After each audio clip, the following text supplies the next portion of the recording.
Welcome back, everyone.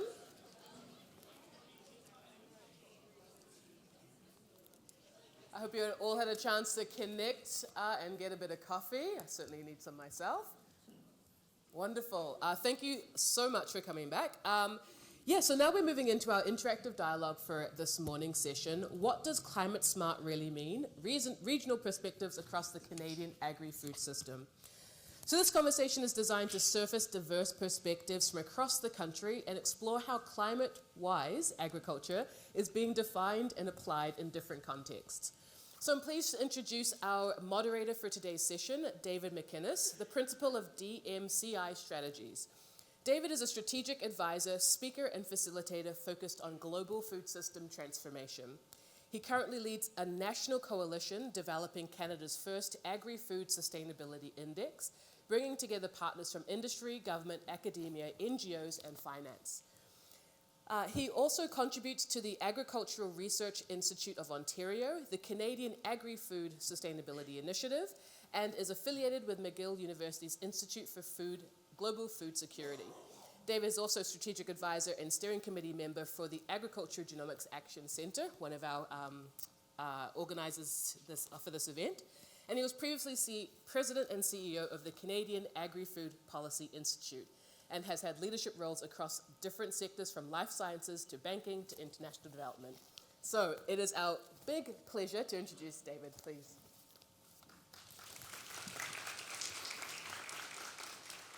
Well, thank you very much, Levese. Really pleased to be here today. Hello, everybody. You know your land in Vancouver.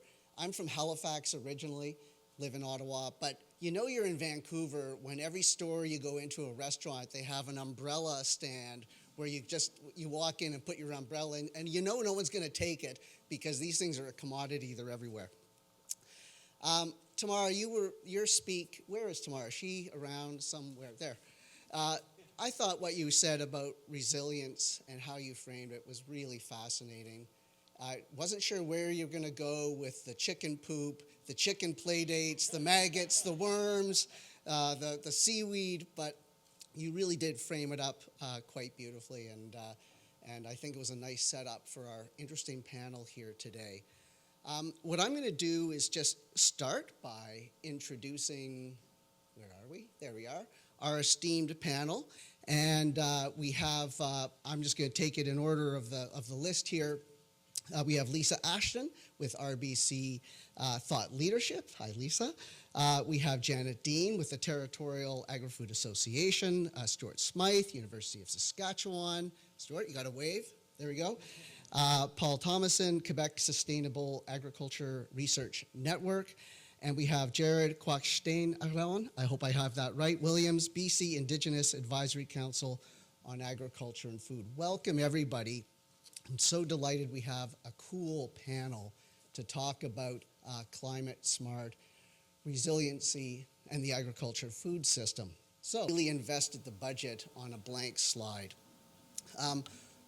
As you could probably appreciate, and I bet if we went around the room, all of you would have some very interesting and strong views on what climate smart ag means to you. And I think that we probably have a fair degree of alignment on what that means. But actually, are we aligned on what's going to truly catalyze the full or transformative potential of climate smart agriculture? Are we really that aligned? And so I'd like you to imagine, this is a mental virtual exercise, okay? This is why we paid the big bucks for this slide. I want you to imagine a two-column chart on that slide and in your minds. On the left side, I want you to think of all climate smart practices. And on the right side, I want you to think about all the climate smart outcomes that we all want to achieve. So just take a second. What are the practices that you think about when you think of climate smart agricultural practices? What are some of the desired outcomes? What did you want to achieve through those practices? Put that in the right column. Now I bet that we want to achieve, if we were to have everyone stand up and list them, I bet we all go, yes, we need to achieve every single one of those things. And you know, we probably need to do it all at once. But we're describing the what's, what this is about, what we want to achieve. What we need to talk about, I believe, and where I like to take our panel a little bit today, is how do we achieve all of those things? And I think that the speed with which we try to become more climate smart or climate wise, the speed is the critical factor here. Because I bet you there's a strong amount of alignment, probably some diversity of thought, but a strong amount of alignment around what we need to do. But are we truly aligned on the speed to get there? Because as Tamara had rightfully pointed out, there's some tremendous challenges we face in the food system today, here and abroad. And I would think, and this is a challenge question to our panel once we get there, is how we collaborate, how we share information, how do we solve problems together are probably those enablers to enable that speed, that what we need to accomplish. Those might be the keys to speed. And so if that is true, then that is the way that we're going to tack onto the problem, how we're going to leverage the research, the innovation, how we're going to commercialize, how we're going to bring benefit to Canadian and global society, how we're going to monetize the value of the research that you're all doing, or many of you are doing in the room. So is that our shared or common intent, how we are speeding the response? That's the question that we're going to pose a little bit. But we're going to come to our panel quickly. And if you just look at the screen, now we're moving back into the usual. We have two really big questions for our panel here. How is climate smart now fostering resiliency, productivity, competitiveness, and so forth? Are there some differences across Canada we need to isolate? And the panel is also going to delve into how can climate smart ag be scaled up to benefit the agri-food sector and Canadian, I suppose, the global society? And are there some barriers that we need to pay attention to? Those are the two key questions, and we'll leave this question up after my few words here, just so that you can come back to these questions. And the outcome that we're really seeking is, are we aligned? If so, why? If not, why not? What are our learnings? And importantly, as was flagged at the outset, how do we take what we learn, our key ideas from today, and how do we take that into day two tomorrow? That's what our task is with this panel. And what we're going to do now is we're going to turn to the panel for about 25 minutes, then we're going to turn to you for a good portion of time, well over half an hour, and we'll have a really fast wrap up in order to hit our noon closure time. So that's the task at hand. Okay, with that, I'm going to leave those questions on the board, and I'm wondering if Janet could kick us off with a few remarks to help carry the panel into getting going here. Thank you very much. I'm down from Yellowknife in the Northwest Territories. We are a small population jurisdiction, large geographic jurisdiction. And when we hear the words like speed and climate smart agriculture and where we are right now, what I can tell you is the story of a flood that devastated our agriculture, our primary agriculture community, and then wildfires triggered because of climate change that led to further devastation. And then the next year, another devastating set of wildfires that has eliminated all commercial agriculture production in the South Slave region of the NWT, which was our agriculture belt. We now have no commercial agriculture producers that are providing food to the broader territories, and this is directly as a result of climate change impacts. We have communities and their own community food systems where Yellowknife, where I'm from, we have about 20,000 people. We were evacuated a couple of years ago, but nobody thought about how the supply chain transitioned through Yellowknife. And small communities had no food because there were no food trucks coming through. And so one community lasted 2 days and then had to find $20,000 to charter a flight in to bring food for their community members. So the climate change crisis and the food system crisis is real and right now, and we don't have models of climate smart agriculture. But what we do see is the trigger towards resiliency, productivity, and competitiveness. Now we know we need to be more productive and competitive with what we're doing with agriculture.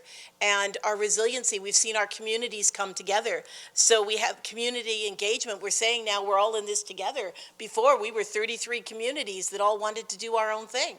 Now we say we're 33 communities that need to pull together. Community-based growing and commercial growing were separated, and we said they're two different things. Now we're saying community gardens, sharing cultures of raising food and sharing with no economic exchange, that all falls under commercial because we need more food than can be grown by the individuals who are growing for their families. We can't rely on backyard gardeners when we have massive amounts of food security, massive amounts of poverty, and addiction challenges and all of those. So we need to be growing for each other. So as much as we don't have a model of climate smart agriculture right now in the Northwest Territories, we have triggers for productivity and resiliency that we need to take a look at. And we've started reaching out to our friends and colleagues in both Nunavut and the Yukon, and we are recognizing the commonalities in our challenges and having a broader and stronger voice as we move forward. There we go. Thank you very much, Janet. Really fascinating. Just a quick question for you. When you say you're now working with other territories, just question, everyone is sort of seeing the problem the same way and wanting to come together? We're seeing that the problem impacts people the same way, and that we are not immune to it because, so for example, the Yukon has far more farms than we have, but they're not immune to the same challenges that we're facing.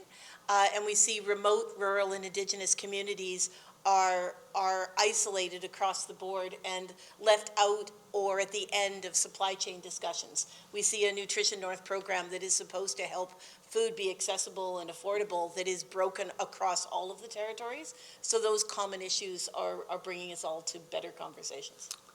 Thanks very much. What we're going to do is just continue to maintain momentum with having everyone come into the conversation and help frame this up. So Jared, I'm going to turn it to you if you wouldn't mind. Asiam Nesiya, Siam Schwalakwa, Ainta Walmosne, Qwustenuxun, Siam Skukata Qwustenuxun Mistimoch, I Hetzel Lalamechan, at the Walmos Ashton, I Walmos Lacan, Ataka. I am Jared Qwustenuxun Williams. I'm from the Qwustenuxun First Nation on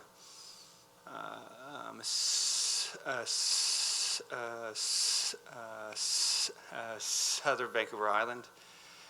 I've worked with the Indigenous Advisory Council to the Provincial Ministry of Agriculture for about 3 years.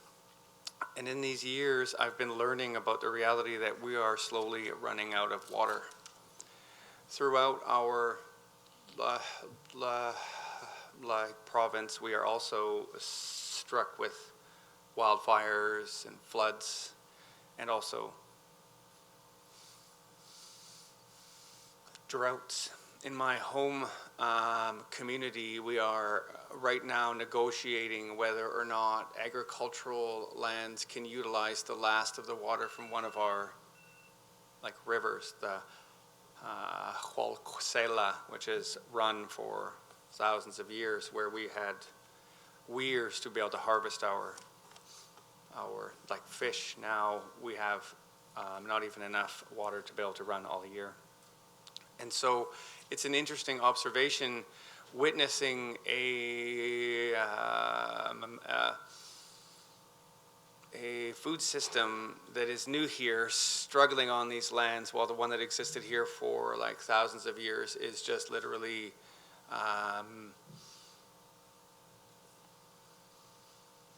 drying up. And in that viewpoint, I see climate smart ag happening as a revitalization of traditional food systems, and an acknowledgement that maybe we need to alter the way we are heading. A lot of the rooms I am in, we are advocating strongly for the reintroduction of Indigenous agricultural practices. A lot of us were raised with the idea that a lot of the West Coast, like First Nations, had no traditional agricultural practices, but this is not actually true. And so learning how to utilize what is here, I think is what is happening now. Just this very early learning of it, and recognition that the majority of the world is eating Indigenous foods from the Americas already. We eat the potato and the corn is everywhere, yet we haven't utilized the rest of Indigenous agricultural food products over here. So why don't we start utilizing what's here? It already lives here and it's happy here. It doesn't need extra water. It doesn't need extra weeding. It doesn't need extra work. It thrives. I like to remind individuals in those rooms that as it is our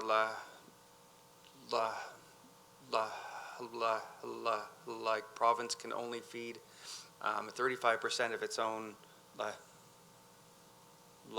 population with what we have here, yet we were able to feed 100% of ourselves with what we had here. So leaning towards the reintroduction of Indigenous agricultural practices is really the way ahead.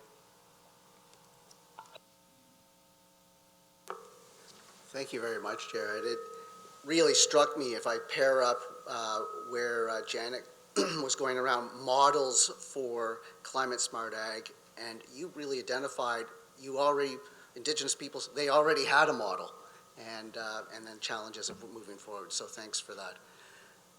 Stuart, your thoughts? Thank you, David. I think, when we look at productivity, we live in a very food secure country.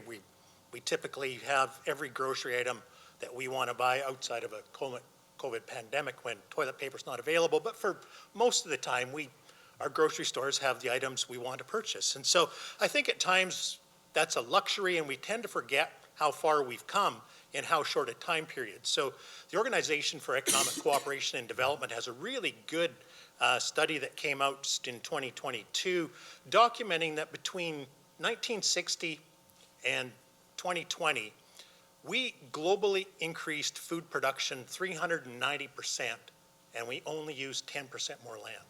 So up until 1960, the only way we could increase food production was largely through, we had to use more land. That was organic food production. It wasn't until the 1950s that synthetic chemicals, synthetic fertilizers, private sector investments into agricultural R&D started to come into place, and that really drove our productivity and the significant increases in food production. Yes, we still have a far too high a number of people that are globally food insecure, but the way we're going to reduce that is to create more incentives to get more public and private sector investments, and particularly partnerships between the public sector and the private sector to drive our innovation to commercialize more technologies. I do a lot of research in Saskatchewan, where I'm from, looking at what has gone on in terms of how competitive is Canadian agriculture when it comes to contributing to feeding an increasing global population. And so through the use of things like genetically modified crops, we're finding massive benefits for not only the economic benefits for the farmers in terms of higher farm revenues, but also significant environmental benefits. So we need to use more fertilizer because we've gone away from the environmentally damaging process of tilling our soils on an annual basis, growing a crop one year, summer following them the next year, to control those weeds, because the only way farmers had to control weeds before efficient herbicides came along was to till them. So every time you till the soil, you release the carbon. So if you grow wheat in year one and then you summer follow in year two, all the carbon that got stored during the growing year gets released back into the atmosphere. So our soils were a net carbon emitter up until the last 15 to 20 years. Because we've removed that tillage, we no longer disturb the soil. We've increased the amount of carbon that's sequestered in the soil. As that plant matter breaks down, because we've had farms and fields that have been zero till for 20 to 25 years in the prairies now, that organic matter decomposes, and we've increased our soil organic matter about 40% over the last 35 years. Increases in soil organic matter is a key component to improving soil health. So these technologies work together. And as we've removed summer fallow, yes, we've had to use more chemical means, more herbicides to control the weeds in crops, but we're using far less damaging chemicals. So in the 1970s and 80s, a lot of the herbicides were not effective in controlling weeds, so the herbicides were applied with the seed. They had far higher toxicity levels than glyphosate, glufosinate, the major herbicides used today. So we're producing more acres every year. We've increased in the prairies. We're seeding about 35% more acres than we did 35 or 40 years ago. We use 45% less herbicide than we did 35 years ago. And those herbicides that we use today have an environmental impact that's 65% lower than 35 years ago. So our technologies, the investments into R&D in crop genetics, in fertilizer use, and the ability to apply fertilizer, in herbicides and all pesticides, all of these have to work as a system. We can't just singly isolate one aspect and think that we're going to change it and suddenly have a very productive system. I hear lots of discussions to reduce chemical use, to reduce fertilizer use, but that's going to have a negative effect on our successful industry of increasing production with fewer inputs. And the way we're going to increase production through fewer inputs is through increased investment. So what's going to constrain that? Regulations. Canada is 64th in terms of regulatory burden for R&D. We are the lowest of the G20 countries. We have more regulations in this country than any other G20 country. It is our regulations that are going to limit our success and our ability to increase our efficiency, to increase our productivity, and to increase the competitiveness of our agriculture and food production sectors. As a country, we still import 80% of our fruit and vegetables. Most of that comes from the US. So we're not going to suddenly shift and be able to cut that in half in the next 10 years. Our climate is going to prohibit us from ever being self-sufficient in terms of fruit and vegetable production. So we have to think of where can we make strategic investments in geographical appropriate parts of Canada, and we need to start thinking that instead of investing money as a whole, we need to start looking at regional strategies. As both of the panelists have identified already, there are places where it makes sense to invest in particular ideas that may not work for the prairies, they may not work for the Maritimes or Southern Ontario, but they do work in these other regions. And I think we need to start thinking more regionally about how we can promote a lot of our economic R&D investments. Thank you, David. Thanks very much, Stuart. Just a very quick question. Your comments suggest strongly that continuous improvement has been beneficial to Canada, adoption by farmers, producers to plant more, produce more with less impact. Is it sufficient? That is the way we've handled continuous improvement to date. Is it sufficient for the place that we're in today with a future that we see with all the strains and stresses? Is continuous improvement the right expression? Are we doing it fast enough? I guess the one metric I would look at, David, is the amount or the value of our agricultural exports as a way of confirming that what we're producing is adding greater value. So in 2018, the Barton report came out, and it suggested a very aggressive ag export strategy. We were around $55 billion in exports, and it suggested that by 2025, we try to hit $75 billion.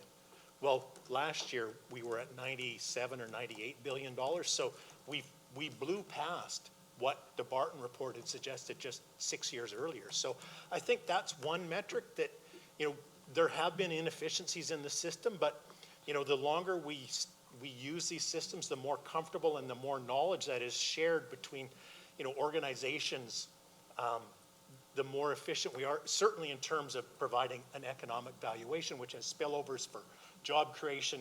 1 out of 9 Canadians are employed in the agri-food sector. We might come back to the metrics discussion in a minute. Lisa, what would you like to share with us? Thanks, David. Hi, everyone. My name is Lisa Ashton. I have the opportunity to lead the agriculture, food, and nature portfolio at RBC Thought Leadership, which is a think and do tank focused on Canada's prosperity. We work across a number of topics, including trade, innovation, Indigenous reconciliation, and agriculture is a key sector across all of that. And within RBC Thought Leadership, we launched the Climate Action Institute in 2023. And since the launch of the Institute, we've released an annual report that takes the pulse on climate action across Canada's key economic sectors, including agriculture, buildings, transportation, energy, and a few others, oil and gas, of course. And what we found since 2019 is that, similar to what Stuart has suggested, is agriculture is incrementally improving. Carbon intensity has improved by 7% since 2019 in 2025. And that's a product of us producing more, but with a flat line of emissions.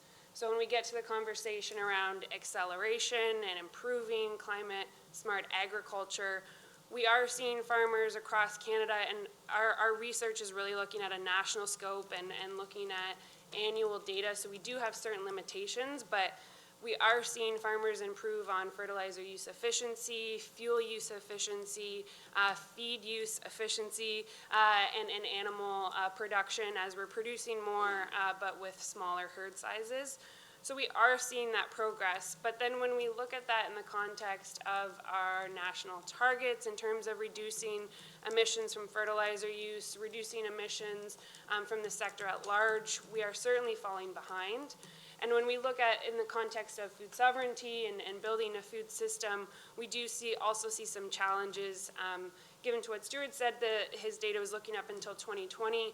We have found that productivity has plateaued, and while our export value is certainly growing, we are falling on the global leadership board. We were 5th in the early 2000s, we're now 9th.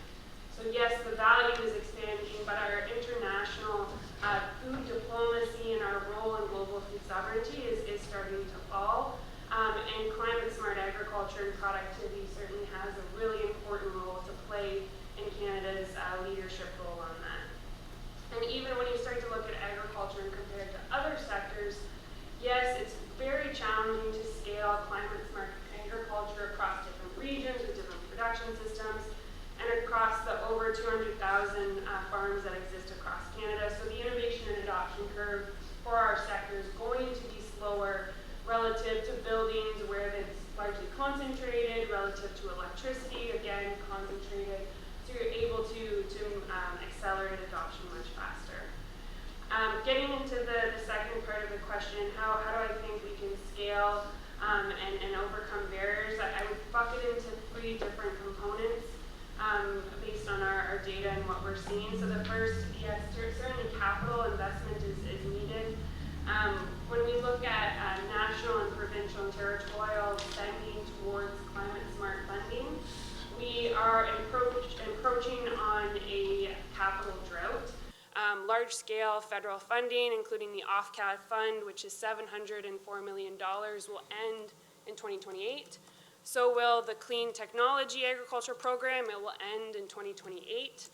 Those are really driving climate action, and I know there's lots of discussion about supply chain investment from PepsiCo or Cargill, and those are really excellent programs, but they pale in comparison to the dollars spent when we look at the federal budget and what those investments look like.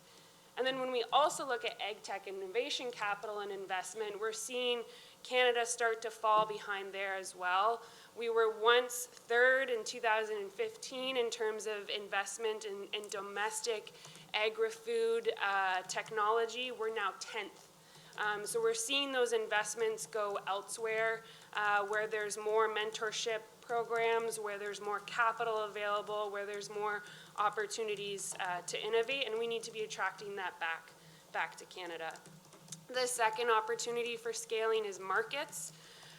There's been lots of buzz about carbon offsets in the agricultural sector. I think many people in this room would know that that may not be for everyone, and those opportunities are not for everyone, but we still haven't seen the protocols that would allow farmers, Canadian farmers, to access those markets to be established. Those protocols in the federal offset system are still in draft. They have been for quite a few years now.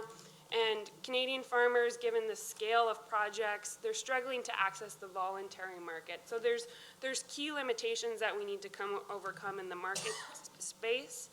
And still in the market context, Canada's agricultural sector is certainly improving on carbon intensity, but through our clean fuel regulation, we struggle to recognize them for that continuous improvement and incentivize them to advance further, because the life cycle assessments that we're using under the clean fuel regulation for feedstocks from agriculture is a global average. So we're not allowing regions or farmers, individuals to really demonstrate their capabilities in terms of reducing their on-farm carbon intensity through those regulations.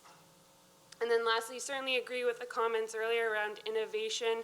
I think Canadian agriculture has a really strong history of agriculture and food innovation. The Yukon potato is one key example. There's a number of others across the Canadian landscape. But when we look into the data of kind of where we're at now, it's starting to resemble a little bit of a slump when we look into declining investment in agriculture R&D, a shrinking ecosystem of institutes that are conducting research and development in agriculture. It's down 29% over the last 10 years, the number of institutes. When we look at agribusinesses outsourcing R&D investment into universities, over the last 5 years, that investment has gone down 77%.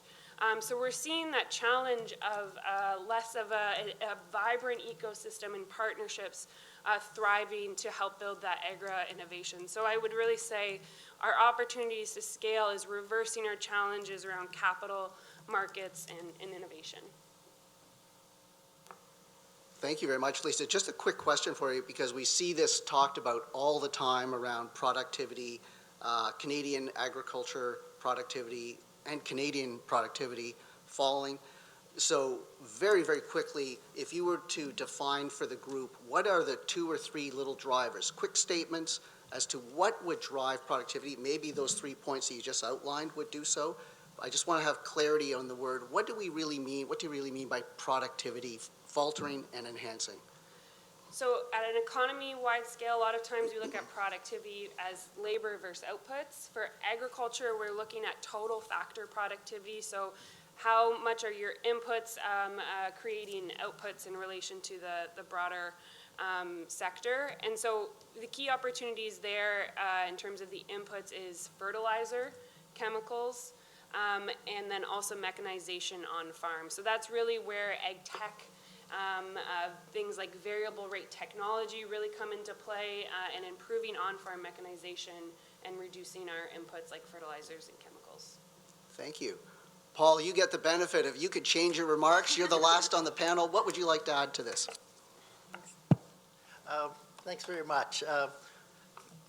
I'm Paul Thomassin. I'm a professor at McGill University in agricultural economics, and I've taken a bit of a different tact to address some of the issues that come up. I guess the first thing that has happened in Quebec is that there's a recognition that climate change is increasing the risks for agriculture. And in order to address that risk, the Quebec government has made investments. And so it's kind of, my talk is going to talk a little bit about what kind of investments have they made and how can this address the question of resilience, productivity, and competitiveness. So the first, they made 2 very important decisions in 2020. The first decision was that they were going to develop programs to address climate change and to build resilience.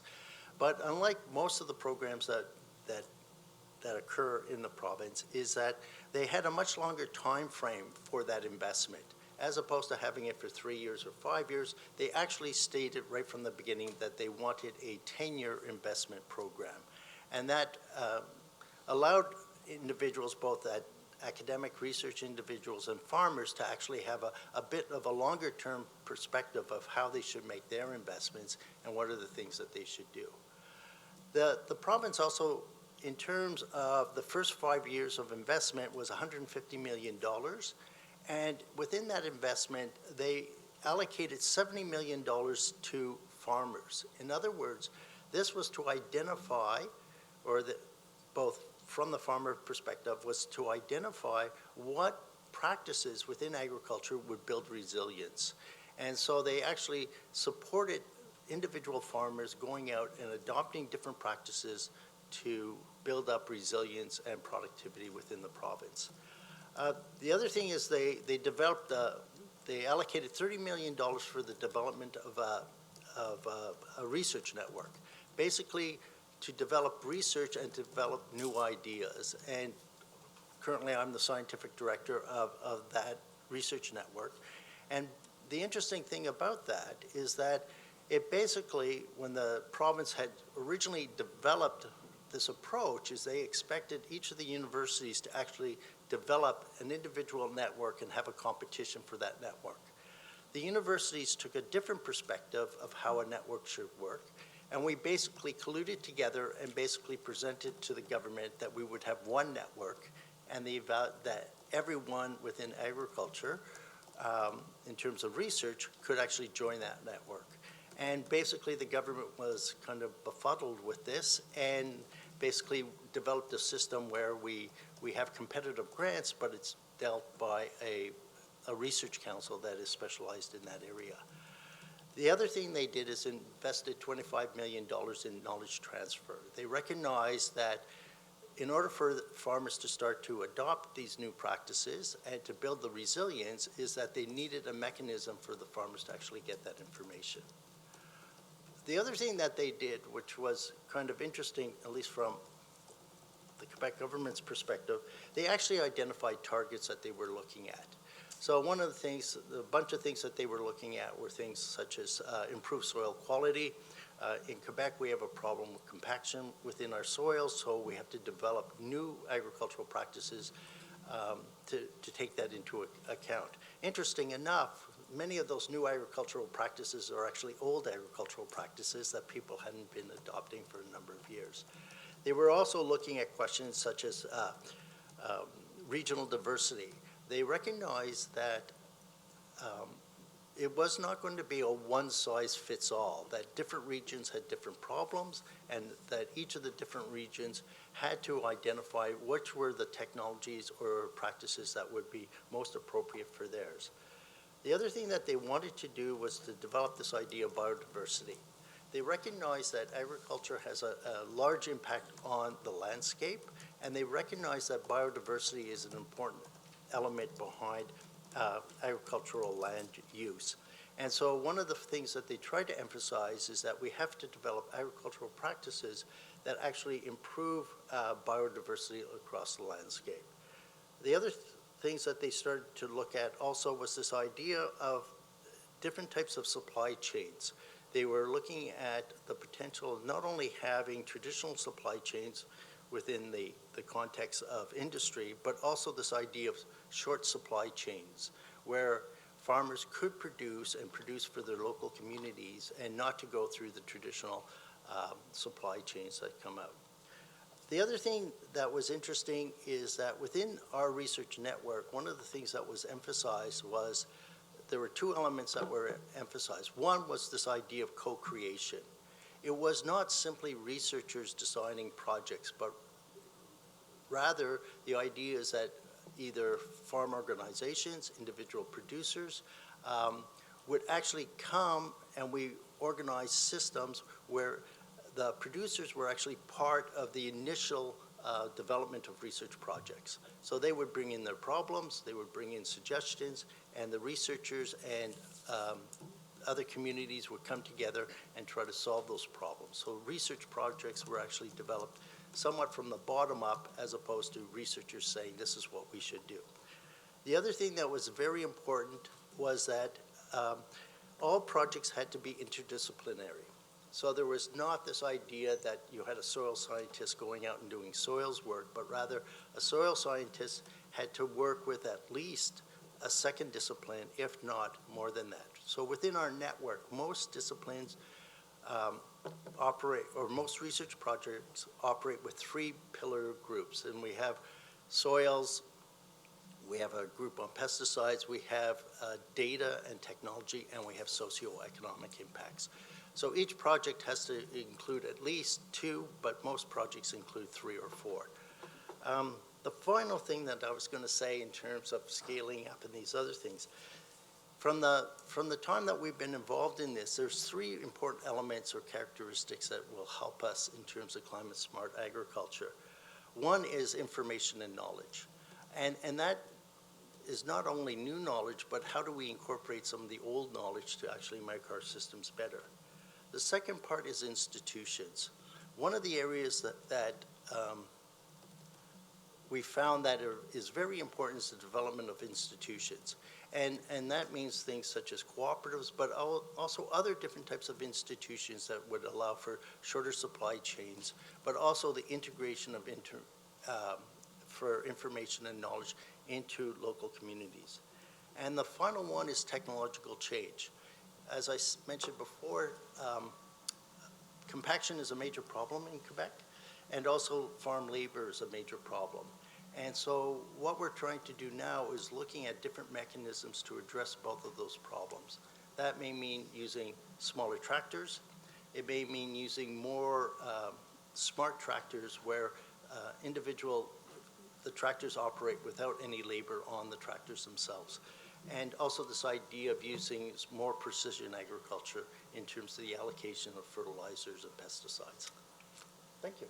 Paul, thanks. You really identified a number of disruptive practices, and I love the interdisciplinary requirement or pursuit. I think that was really, really very interesting. Paul, I'm going to start with you to just wrap up. We're going to go down along the panel, a very short final. It's so unfair to the panel to force them to choose one thing to accelerate climate smart solutions, but I'm thinking about day 2. And what can this panel bring into that discussion tomorrow to just provide some focus? What's the one thing, Paul? The one thing I would choose would be institutions. The idea behind it is that we need institutions that would provide the right incentives. And this could include things like short supply chains. It could include institutions that transfer knowledge from sort of knowledge holders to today's farmers. So institutions to me are the one key element that seems to be missing across the whole sustainable agriculture, climate smart perspective. Thank you. Lisa. The one thing that I really think is important is putting farmers in a leadership position to define what climate smart agriculture means and what they want to leave for the next generation and the generations to come. So creating more opportunities for them to be at the table when we're talking about markets and capital and innovation. So whatever we're producing in research institutions or corporations, it actually works on the farm. Thank you. Stuart. Between 2013 and 2023, the federal government reduced the amount of funding that goes towards agriculture R&D by $180 million. So we've taken a significant hit on the public side, and the only way we're going to move forward is to have more public-private collaborations. So the thing we need to do to incentivize this is to have strengthened plant breeder rights, strengthened patentability rights, and we need to really strengthen the intellectual property regime in Canada to facilitate more private sector investment to offset the significant decline in public funding that's been going into agriculture. Thank you. Jared. We need to work to increase the demand. We eat 3 times every day. We have the opportunity 3 times a day to choose what we want in this world. We don't often realize that we just eat without anything on our mind. We just eat because it's there. We cannot afford to just eat mindlessly anymore. Thank you very much. Janet. I think I'll go to my small town stereotype and say it's people and relationships. And specifically with research and development and the institutions and all the things that we've been talking about, we need to have those relationships drive the bus a little bit, but still be reflective and considerate and inclusive. So for example, we tried to start a farmer-led research program this year, and our farmers, well, our previous farmers are going, well, I don't know what I don't know, so why do I know what to research? And so the option is on-farm research, but then the researchers decide what they want to research. So we've got, for example, a biochar project that's doing soil development with biochar that we don't produce in the NWT, that costs $60,000 to bring up on trucks from BC. And so we're going to have great soil, but is it sustainable? Is it the future? So I think finding a way to make those relationships really, I mean, we talk about regionality a lot, but it's really intention. And, you know, with this soil development project, what food are we going to get as a result of this project? And that's not the question that we ask. And I think for our researchers and our partnerships and our communities, we're all really interested in the food. The process of getting there has been solved around the world in many cases, but not in our context. So building the relationships to get those best practices into food on northern tables from northern soil. Well, wow. I think we really could have gone on for quite a bit more time, but I really have this sense from just those last comments around almost like a smart empowerment. We need to empower ourselves in a much different way. Disruptive is overused as a term these days, but we need to really empower our institutions, our farmers, consumers, and how we work together, the funding process. So that's our message to the team for tomorrow, is how do we really change and shift the way we operate, regulate, fund, compete, and work together. So thank you to our panel, and thank you for your questions.